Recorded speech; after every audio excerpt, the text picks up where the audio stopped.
Hello everyone.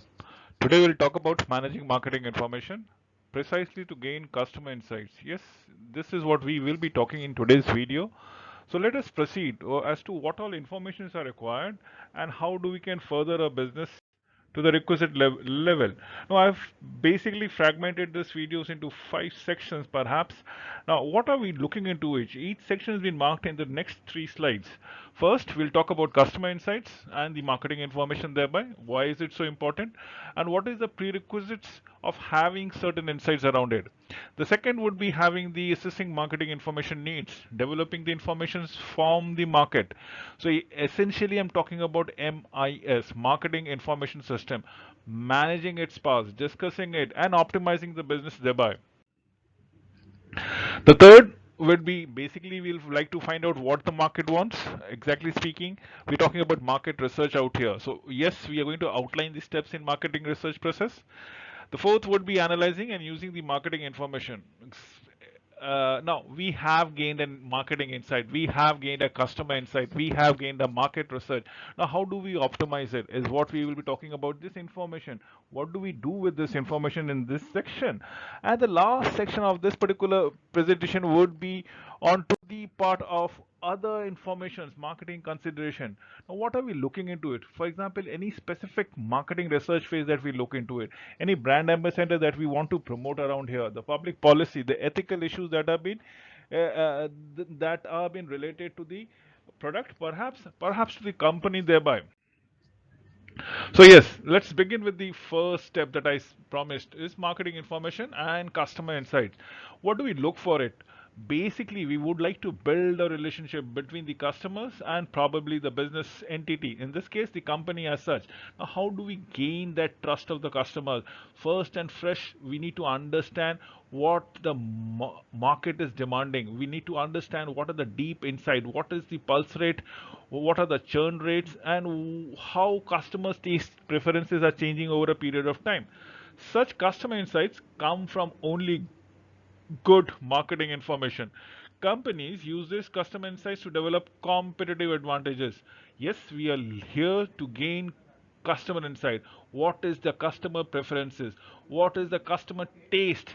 What are the customer needs and wants thereby? So that effectively we as a company can cater to their requirement of the customers as on when on basis, and that is what we look into is marketing information and customer insight thereby. Yes, if we look into it, we I'm showing it from an iPod. From therein, what has happened to it? It has been bundled in your mobile. We used to have a marketing or audio system altogether, a big system that one need to carry in case it is to be portable around it. In case if it is not to be portable, it has to be fixed. But now we have a music system inbuilt within your phone, probably mobile devices as we call them. So yes, the customer insight is a fresh understanding of customer, the marketplace derived from marketing information that becomes the basis of creating customer values and relationship thereby. What are we looking into as a customer insights team? Customer insight groups collects information about the customers demography, their age, their preferences, uh, and it can be sourced from a variety of sources altogether. It can be gained from variety of directions, ranging from traditional marketing research studies to mingling to observing what customers are doing, how they are changing, what is the lifespan of a product that they have been utilizing.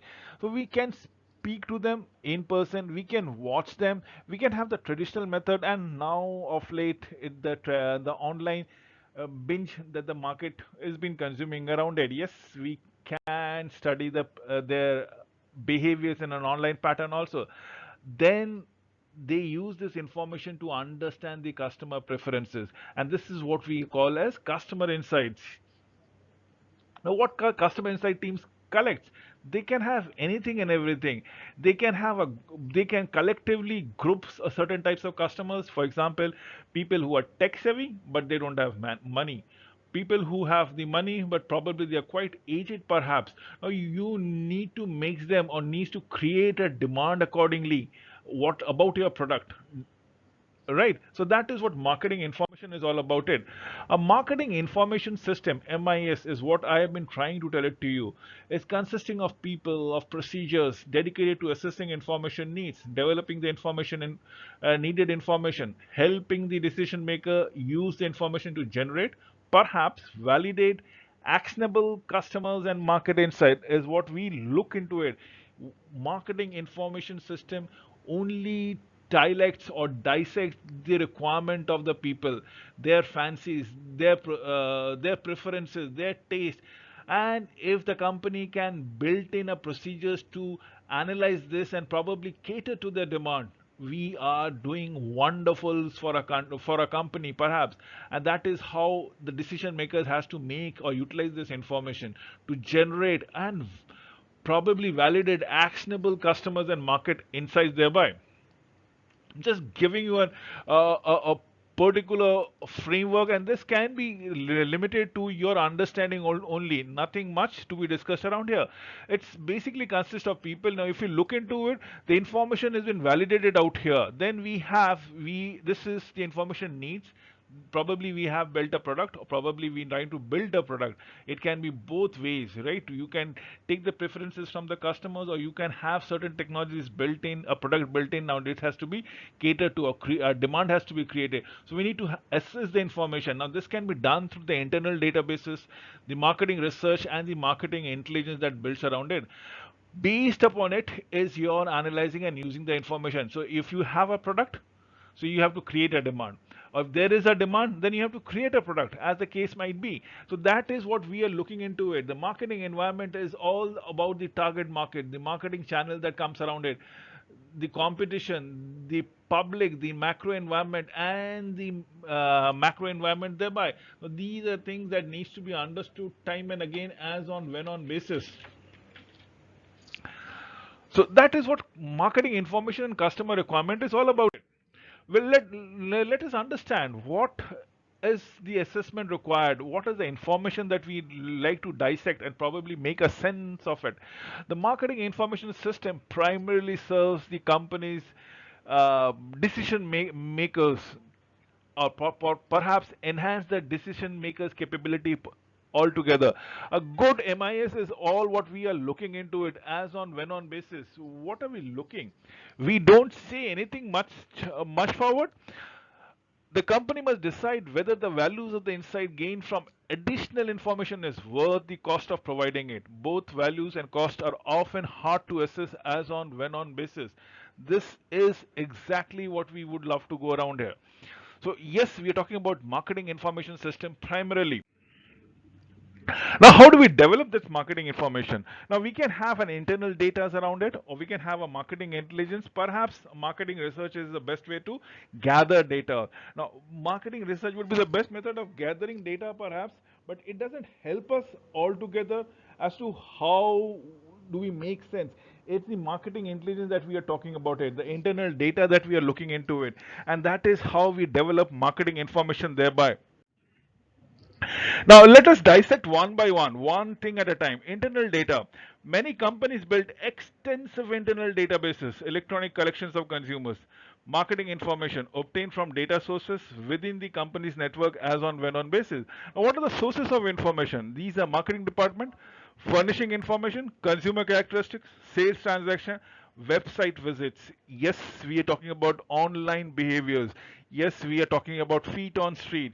Yes, we are talking about footfalls in your departmental store. Now, these are the consumer characteristic perhaps. People prefer to buy online, is it so? People prefer to buy in a physical space, is that the scenario? We need to understand this behaviors. If they are on a store, on your departmental store, for how long they are browsing through the product or the product category or the store. Similarly, it can be done on an online fashion also. Now that is what the internal data needs to be validated perhaps. Now we talk about number one ranked, and you know you people are looking into it. For example, many a times insurance is a product which is almost a concept selling, might be sold most likely in an online platform, and that's what internal data is all about it. So yes, we're talking about competitive marketing intelligence, the system collection and analysis of publicly available information. about consumers, about competitors, about development in the marketing environment is what we look into it. Now, what does this leads to? The competition leads to general market intelligence. This helps the decision makers, in this case the marketeers, gain insight how consumer talk, how consumer relate and probably connect with the brand, and that is what we are looking into it. Companies monitors competitors activities. Firm use competitors managing marketing intelligence to gain early warnings of competitors moves, these strategies, the new product launches, anything that has been catered or been sensitized in the market altogether. Competitive marketing intelligence, we are collecting information by any of the methods through our own executive, our own persons who are on the payroll, probably through our own vendors, as in the supplier cases, probably the retailers in sense who are actually stocking the product and selling it out. Yes, we cannot obligate the customers, customers who are bulk product, customers who are vital to the survival of the companies, and definitely yes, the information on the website thereby. Now, what are we looking into? Clearly, companies should take advantage of publicly available information. However, they should not stoop to snoop. Now, this is where you should not go down to actually hunting around and putting your ears around everywhere and probably mimicking the product of your competitors. You should come up with add-ons, varieties, with all legitimate intelligence sources now available. A company does not need to break the law. Yes, definitely yes. And accept codes of ethics to get good intelligence, to make a sense around it of what exactly has been happening and needs to innovate a little bit here and there. So we have scenarios of companies marketing intelligence. If you look into it, there's so many terminals that has been working around. People are gathering data, if you can so around it, and trying to make sense about it before they launch their product, before they have a marketing decisions or marketing strategies. Let us come to marketing research. It's a nothing but a systematic design, collection, analysis, and reporting of data. Remember, research is collection, analyzing, and reporting of the data to certain particular relevant situation that a company is focusing upon it. That is what marketing research is all about it. You need to define the problem, you need to give the research objectives, develop research plan for collecting information, implementing the research plan, collecting the analyzing the data, interpreting and reporting the findings thereby. And this is what marketing research is all about it. It is all about defining, it is all about developing a product or plan accordingly, and thereby once you have developed a plan you need to implement it, and once you have implemented you need to understand what are the feedback. Has it hit the target, has it hit the bullseye, or you just missed around it, or were you gone wrong in the very first basic. So you need to understand, interpret the reporting findings thereby. Defining the problem of research objectives. A marketing research project might have any of this three objective that has been mentioned. One is an exploratory research, which is basically giving an idea about what the problem is, what if there are any gaps that is existing in the market thereby. Then we have the descriptive research. Descriptive research is where the market would love to find any potential around it. Now we have so many potential products, so many successful products, but it does not penetrate the market all through. Why? Because of the affordability factor. So we have, I don't want to name a company perhaps. There are plentiful of companies which are beyond the masses, beyond the purchasing power of the general masses. So how can we do it? Can we go it on a higher rental basis? Can we reduce the prices? Can we reduce the let's say features and probably cater to it? Now these are things before you need to hang on, make the public hang on to your product, fall madly in love with your product before you can upgrade them. So yes, this is what descriptive research is all about it. The last one would be the causal research. Now causal research is all about testing the cause and effect. For every action there's a reaction. What are these and how do we test it around it? Developing research plan. The research plan outlines sources the existing data, spells out the specific research approaches, contact methods, sampling plans, and instrument that researchers will use and gather a new data. So yes, we are talking about the research plan. The research plan outlines the success of each data as it being spelled out. So The research plan should be a simple written proposal so that everybody can understand what are the step by step what needs to be done and what needs to be accomplished. A written proposal is especially important when research project is very large, very complex, and probably it carries a lot of burden in terms of investment is concerned. So this is what research plan is all about it. To meet the manager's information needs, the research plan can call for gathering secondary data, primary data, or perhaps both secondary and primary at the same time. So you can have, you see, secondary data, there might be data perhaps happening in a different market altogether. I'm just giving you an example. So that data might already been there, the situation might already be there, probably not in your market, probably not in your country, but in a different country. Similar setup, similar situation. What have they done? What was the outcome? So you can always find it out from somewhere else. Or in the sense of primary data, where you can actually work in your market, probably understand the lacunae, the gap that is existing, and thereby develop the strategy to fill those gaps. Gathering of secondary data, companies' internal databases provide a good starting point. Remember, that's a very good starting point to understand what your strengths and weaknesses are all about it before you explore the opportunities and threat in the external information sources. Marketing research who use commercial online databases, internal search engine conduct their own searches of secondary data. The researchers must evaluate secondary information carefully to make it certain or relevant, fits the research project needs, accurate, reliably collected and reported, current and definitely impartial. So what are we looking into it? We are trying to go for relevancy, accuracy, being up to date and being impartial altogether. These are the four things that goes around it. Again, to repeat it for your understanding: being relevant, being accurate, being current, and being impartial. Impartial as so that research is absolutely distilled clear of any demerits perhaps. So we need to understand such certain things. Primary data collection, how do we go around it? Now we have the research approaches. If you look out here, these are the research approaches that comes around. Now how do we go around? Then comes the contact method, the sampling plans perhaps, and the research instrument. Now I'll tell one by one. The research approaches, we can collect data through observation, through surveys, through experiments. The contact method can be mail, telephone, personals, or even online fashion. Then we have the sampling method, the sampling size, the sampling unit, and the procedures thereby. Research instrument can be anything. It can be a questionnaire, it can be a mechanical instrument, it can be just an experiment that goes around it every now and then. So we have this all about the research approaches. Now, what are research approaches? We have told you about everything that needs to be done. Now we can observe it, right? It gives an primary data by observing people, what they are doing, how they are doing, what is the relevance, what are the interaction, what are the points that needs to be clarified, or the contact points that is required to complete a job. Researchers often observe consumer behaviors to glean over consumer insight, as in for how long a customer is on a home page, or probably toying with the pages or comparing the product thereby. They can't obtain by simply asking the customer any question perhaps. Then we have the research approaches thereby. What are we looking into for research approaches? It is a form of observation research that involves sending trained observers to watch, to interact with consumers in their natural environment.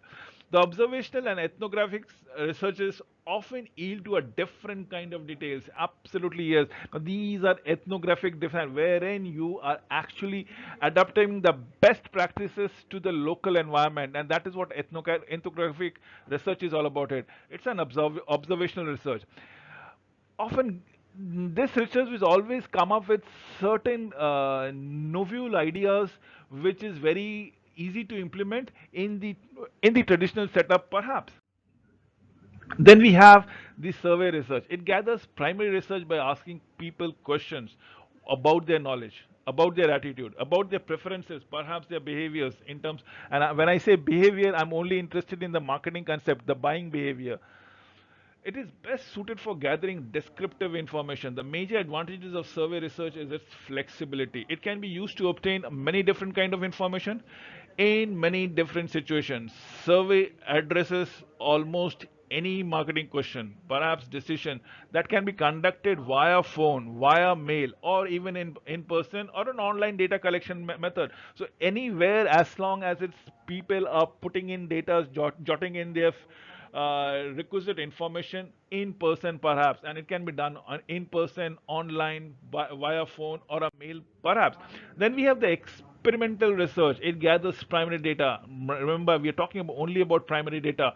By selecting a match group of subjects, giving them different treatment, we can have the control group treatment, we can have the uncontrolled group or natural setting treatment. What we are looking into it, what are the differences there, Ben? It is best suited for gathering causal information. Causal information is all about cause and effect, action and reaction, as the case might be. Let us look into the contact methods one by one. We'll talk about the contact methods. So we can have the mail, one way to go around it, and we can have the snail mail. Even the electronic mail is very good enough to collect the data thereby. Remember, a mail question is absolutely not flexible. It's very almost fixed. Almost every questionnaire, every respondent has to answer the same question in a fixed order. Then we can have a telephonic interviews. Telephonic interview is one of the best method where you can actually speak to a person without visiting him or her in his or her time or venue. However, telephone information, the cost per respondent is bit high, and it is bit lethargic for the interviewer of the observer or the data collection person. It is bit tedious altogether. People may not want to discuss personal questions when they are speaking over a voice. Perhaps they are not able to fix a face to the voice. The method introduces interviewers biases also. Definitely yes. Then we have got personal interviewing where we are interviewing the and the telephone as an object, as a mode, has been eliminated. We are talking in person. Individual interviewing is quite flexible. You might get emotional, you might observe certain nuances which might not be notified in via telephonic. Forget email or a snail mail concept. So trained interviewers can guide the interviews, explain difficult question, explore the issues that is much more pertinent. However, individual personal interviews may cost 3 to 4 times as much as telephone interviews are concerned. Group interviewing consists of more than six, perhaps less than 10, to meet a trained moderator to talk about a product or a service or an organization. Participants normally are paid accordingly. Similarly, for online marketing research, now this is pre-filled in form that has been populated, and probably the respondent has to respond to it. It is a dramatic impact on marketing research is concerned. You can blast this information, the requirement to a lot number of people, and collate the information at one go. And that's the beauty of it. The internet is a well suited for a quantitative research. So I have said about uh, the pluses and minuses about mail, telephone, personal, and online. What have been good, which have been more flexible, quantities of data. If you look into it, I've already discussed it around it. This particular slide is for your understanding, and you can take a screenshot also about it, or can watch this video on the lane. Again, where you will see what are the pluses and minuses, which I have earmarked as poor, good, excellent, and so on and so forth. So contact methods, these are the in-person impact that comes around it. We have the online method, which can be done on a paper survey, mobile surveys. If you look into it, there are various journals that goes around it, and definitely yes, through a online platform, you are probably judging a product. The product has been marked out here as a four-wheelers, and people are responding, talking at the same time. Then we have the sampling plan. The sample is a segment of a population that needs to be selected, which will represent the characteristic of the whole population as a whole. So the decision of design sample is completely need to be impartial altogether. Who is to be studied? What sampling unit? How many people should be included? What is the sample size? How should the people in the sample being chosen? What sample procedures is looking into it? So basically, there are three samples. We're talking about probability samples and non-probability samplings. We're talking about probability samplings. We have simple random sampling, wherein every candidate, sample, every person has equal chances of being selected. Then we have stratified random sample. Now this is where the population is divided into a mutually exclusive group. Let's say they've been segmented perhaps on the basis of their name, perhaps on the basis of the race, caste, creed, religion, skin color, God knows what, perhaps age groups, gender preferences, and so on and so forth. Then we have the cluster area sampling. This population is mutually exclusive. As far as geographic is concerned, the researchers draw a sample from a group to interview, perhaps, and that is what we are looking around here. What happens with non-probability sampling? Non-probability sampling is the convenience sampling as to my requirement. If I am the interviewer, if I am the data collection person, if I am the marketeer person, I will collect sample as to my requirement. And in this case, it becomes quite biased, right? So it might not be very generic, and it might be skewed to a certain preferences. Then we have the judgment sampling. The researcher uses his or her own judgment, and depending upon the quality of judgment will be the quality of the output is concerned. Then we have the quota sampling. The researcher finds the interviews a prescribed number of people in each of the categories, and that is what we look forward to. Then we have our research instruments in terms of questionnaires. Questionnaires are ultimately very flexible, but there are too many questions which might be leading to an open-ended. And open-ended questions might be very difficult to analyze and segment altogether. Close-ended questions include every and all possible answers, making the choice a bit difficult, making a choice a bit confusing. Open-ended questions allow respondent to answer in their own voices, in their own understanding. Now, what we are talking about the research instrument in terms of mechanical instrument, researcher use mechanical instruments to monitor the behavior of the consumer. Nielsen Media Research attaches people meter to television sets, cable, satellite system in a selected homes to record who watches what program. What are the ages that we look around here?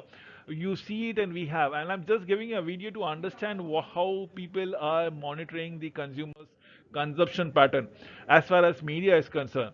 We have the implementing of the research plan. Data collection can be carried out by any person, any company, which might be outsourced also.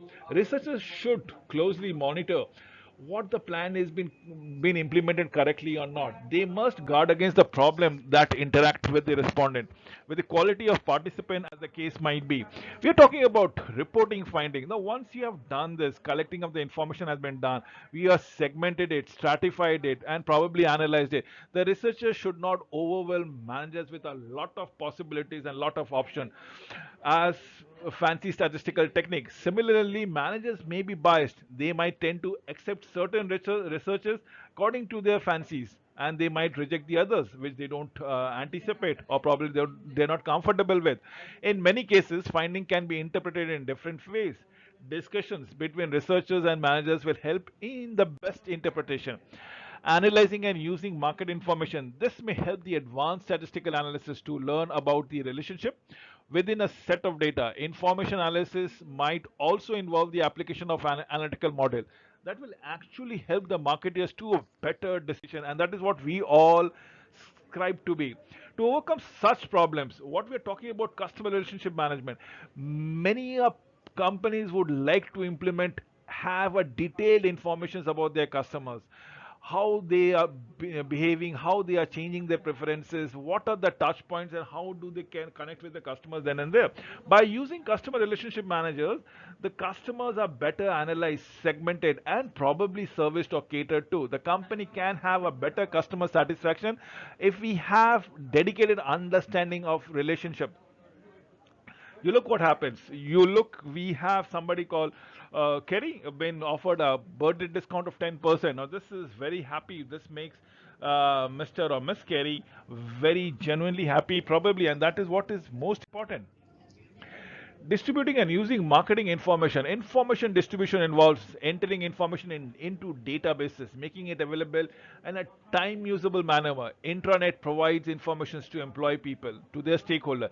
Extranet provides information to key customers and key suppliers, as the case might be. And that is what we all try to go around here.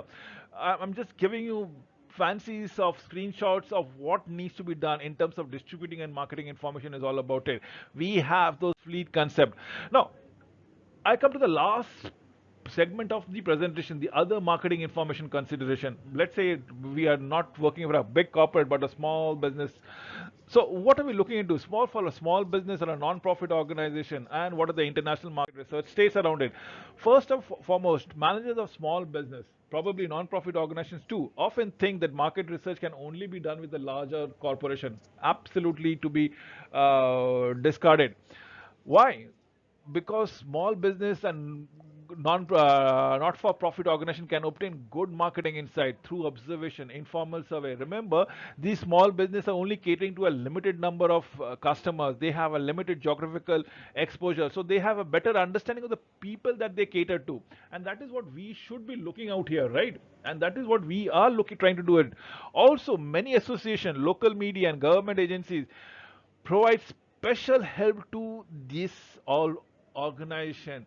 Now this will only augment their businesses to a better success, to higher realm. Now what are we looking for a small organization? We have the secondary data collection, secondary data which is already available on the net, probably in the library, probably what the bigger corporation have already done it. Next is observation, which can be directly done. Why? Because they have a limited number of clientele, right? They can have a service within their limited geographical areas, and they can always do some experiment as far as the promotional campaign is concerned. So they can have 10% discount, 50% discount. Let's say they can have a test take scenario where they provide everything for 50% discount. With the same scenario, they can change it. You can buy one unit and you get the other unit free. Another way of 50% discount, which attracts or which sensitizes the general public in their area perhaps. And that is what we are looking into it. I am just giving you photographs of a restaurant, probably as a small business. Now, in terms of international marketing research and how do we go around it, we have the domestic researchers who deal fairly with a homogeneous set of people. There's a single market we are talking about. In a single market, the preferences are more or less homogeneous, similar. But in international scenario, international researchers has to deal with diverse market. Now this is often confusing. Now this is where the economic development, the culture, the customers might differ and might be radically different from the other country, and that is what is all about difficulties of finding a good secondary data. So yes, cultural differences from country to country need additional problems, and that is the need of the hour for the researchers to dissect. Language is obviously an obstacle. Response that must be translated back into the original languages for analysis, for interpretation, thus adds to the research cost and increase risk of error. And that's it, what we are looking into it. International market research, although the cost and the problems associated with international researches may be high, the cost of not doing it in terms of missed opportunities and mistake may be even higher. So yes, absolutely must is the customer research. Absolutely must to have a customer insight. Without that, you are only burning your dollars. You're only burning your money around it. So not to miss any opportunities before investment, before funding any business initiative, you need to do a detailed understanding of the market and the customer insight thereby.